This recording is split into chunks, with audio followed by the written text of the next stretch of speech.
Bonjour à tous et bienvenue sur le Pingouin français. Aujourd'hui je vais faire un guide complet sur Ubuntu 16.04 LTS.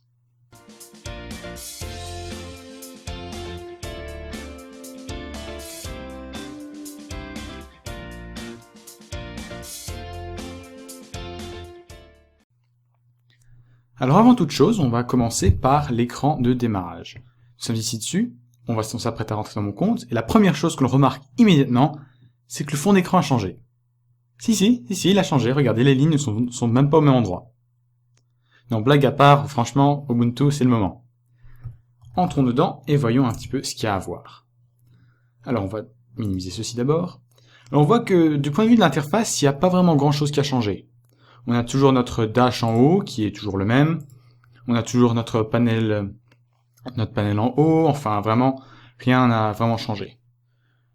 Rien? Pas tout à fait. Si on ouvre le terminal et qu'on tape une commande précise, celle-ci, voilà, le dash peut être descendu en bas. Alors ceci n'est pas un hack ou un système que j'ai modé, c'est réellement inclus comme ça dans le système.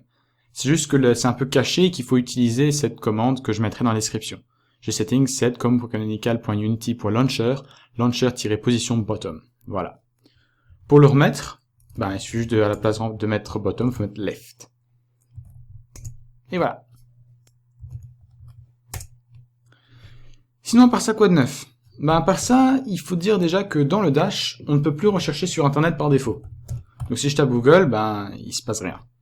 On a encore les filtres qui sont là, on peut encore filtrer en fonction des catégories qu'on veut, des sources qu'on veut, mais la recherche sur Internet par défaut a été désactivée. Ceci est une très bonne chose, surtout dans le domaine de la vie privée de l'utilisateur. Les applications de base sont toujours les mêmes. On a toujours Firefox, Thunderbird, la suite LibreOffice, le tout mis à la dernière version. Voici LibreOffice 5, qui est maintenant équipé de base. Alors on va aussi voir un petit peu ce qui a changé du point de vue de la Logitech. On n'a plus la Logitech de base, donc ici ça s'appelle Ubuntu Software. En réalité c'est la Logitech de GNOME qu'on a décidé juste de renommer. Elle fonctionne beaucoup mieux que l'ancienne Logitech et beaucoup plus stable et beaucoup plus rapide. J'aime aussi énormément la catégorisation qui est dans cette Logitech. Donc si par exemple je vais dans Internet par exemple, on remarque qu'il y a déjà des catégories préfaites pour ce que vous voulez faire. Donc si je veux par exemple un client mail, je peux aller en télécharger un. Donc messagerie Thunderbird est déjà équipé, mais on peut aussi utiliser Geary qui est un client beaucoup plus simple mais aussi très pratique. Si je veux des outils de discussion, je vais dans l'onglet discussion, messagerie instantanée, navigateur, il y en a toute une série.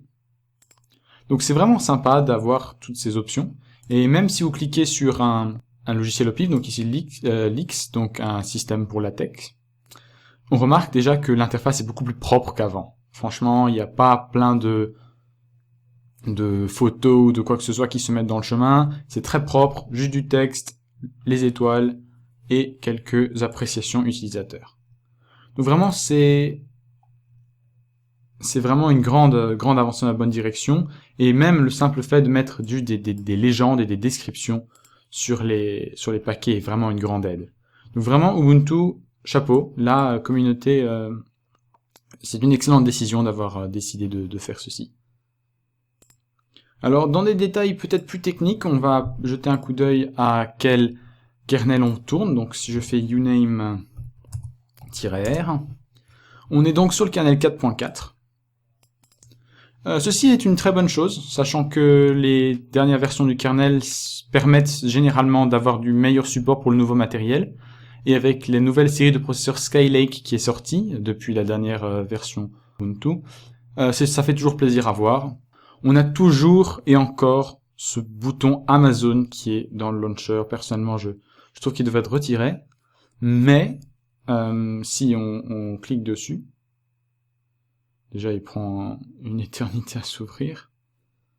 Voilà, il veut pas s'ouvrir. Ça, je l'ai déjà eu. C'est la seule fois où j'ai eu de la satisfaction à lire un message d'erreur, je vous le dis honnêtement. Sinon, le système de recherche de fichiers fonctionne toujours de la même manière. On a toujours nos dossiers, comme on l'a présenté, ça a évidemment été mis à jour. On a toujours les menus qui sont en haut dans le launcher et pas sur les fenêtres directement. On aime ou on n'aime pas Bon, j'avoue que je préférerais les voir sur la fenêtre, par défaut du moins, mais c'est facile à régler. On remarque aussi que dans le côté du son, le son du micro peut être ajusté, donc être plus ou moins fort. C'est assez pratique, il n'y a pas à dire. On va aussi voir que certaines applications ont été retirées de base, donc si on va dans Empathie par exemple, il n'est plus là, et Brasero non plus. Donc il n'y a pas d'application par défaut pour graver des CD-DVD.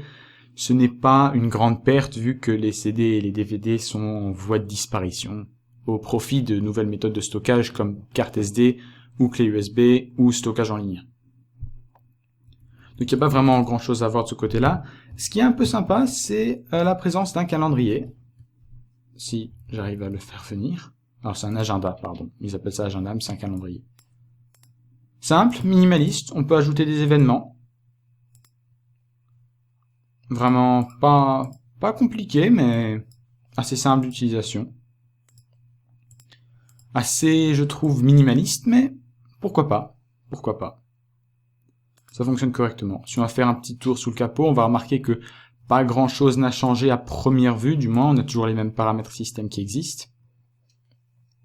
Mais il y a des changements aussi qu'on ne voit pas, comme la prise en charge du système de fichiers ZFS par exemple.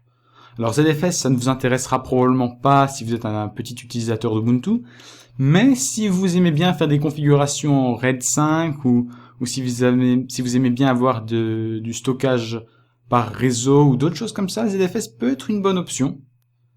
Surtout qui permet de combiner plusieurs disques durs juste en les ajoutant simplement dans le système. Un peu comme vous feriez avec de la RAM. Vous ajoutez une barrette de RAM, directement elle devient disponible. Ça fait un peu la même chose avec les disques durs. Vous rajoutez un nouveau disque dur, paf, l'espace devient immédiatement disponible. Donc c'est toujours très très sympa à voir. Il y a eu quelques petites améliorations graphiques au passage. Enfin, des petites améliorations. Les animations sont plus rapides. Le système est globalement plus fluide. L'interface Unity n'est plus du tout aussi lent que ce qu'il était à ses débuts. Hop, un petit test graphique au passage. À savoir que les cartes graphiques AMD perdent leur driver propriétaire. Donc le pilote propriétaire de AMD pour les cartes graphiques AMD sous Linux n'est pas supporté sur 16.04.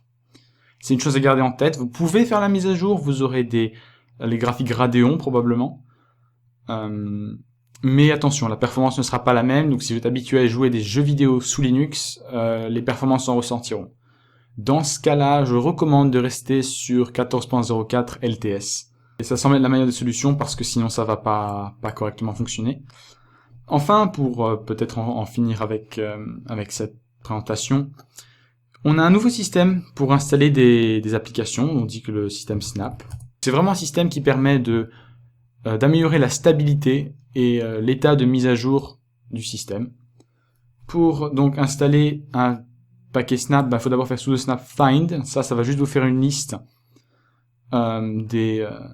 des paquets existants. Il y en a très peu pour le moment puisque c'est un système très très nouveau et donc il n'y a pas beaucoup de programmeurs qui ont programmé pour ça. Mais on espère quand même qu'il va y en avoir plus dans le futur. Donc si je veux par exemple installer, c'est sudo snap install et installons quelque chose un petit peu au pifomètre, Shout. Voilà. Là, il va commencer à télécharger Shout depuis le réseau, donc voilà, ça va assez vite. Il va l'installer, et voilà. Shout est installé. Je peux le retirer avec la commande remove. Voilà. On s'est débarrassé de Shout. Donc c'est un autre système. Il n'est pas encore pour le moment inclus dans la Logitech de base, mais je sais pas trop comment ça va se faire, mais ça devrait s'améliorer dans le futur. Voilà, donc ça c'était vraiment les petites nouveautés d'Ubuntu. On va quand même parler un petit peu de la performance. La performance, bon, elle n'est pas super au niveau des ressources, je vous montre ça. On est pour le moment à environ 1 Go de RAM utilisé et une utilisation processeur aux alentours des 2 à 3%. Alors ça, bien évidemment, je viens d'ouvrir plein d'applications, donc c'est à peu près une charge normale que vous verrez. C'est pas le moins qu'on ait jamais vu, mais c'est pas affolant non plus. ça reste en dessous de la consommation mémoire de Windows 10 par exemple. Donc pas vraiment de côté alarmant ici, le système est vraiment fluide, il n'y a aucun problème de ce point de vue-là. Enfin, au niveau de la traduction, la traduction elle est parfaite, comme on peut s'attendre de la part d'Ubuntu. Il y a vraiment, tout est parfaitement traduit. Si j'ouvre un menu, au pif, il y a tout qui est en français, même les catégories du Dash, tout. Donc c'est quand même très sympa d'avoir pensé un peu à la communauté francophone et de permettre donc à un utilisateur purement francophone de se servir du système. Voilà, c'était le Pingouin français. J'espère que cette présentation vous a plu. J'ai essayé un peu de changer mon style en fonction des retours que j'ai eus de votre part. N'hésitez pas à laisser des commentaires en laissant savoir donc ce que vous voulez voir d'autre, ce qui vous a plu, ce qui vous a pas plu, si vous utiliseriez Ubuntu dans votre vie de tous les jours. Et voilà. Moi je vous dis à la prochaine.